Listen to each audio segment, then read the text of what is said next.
अब आ जाते हैं हम अर्थ के आधार पर।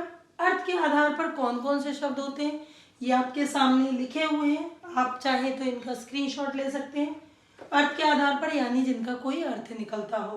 पर्यायवाची शब्द होते हैं, विलोम शब्द होते हैं, एकार्थक शब्द होते हैं। पर्यायवाची तो ये है कि एक शब्द के बहुत सारे शब्द दिए हों, बहुत सारे पर्याय हों, समान हो अर्थ वाले।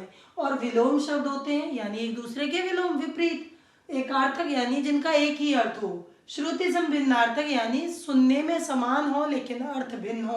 अनेक शब्दों के लिए एक शब्द यानी ये एक वाक्य का एक शब्द बना देना, जैसे कि रसोई के लिए घर, रसोई घर, पुस्तक के लिए आलय, पुस्तकालय, इस तरह से। ऐसे ही अनेक अर्थक शब्द होते हैं, एक शब्द होता है लेकिन उसके अर्थ भिन्न भिन्न होते हैं।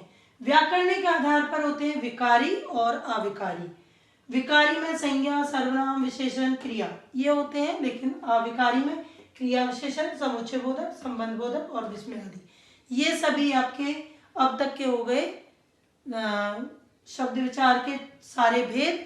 और अब आप इससे समझ सकते हैं, इसका स्क्रीनशॉट ले लें।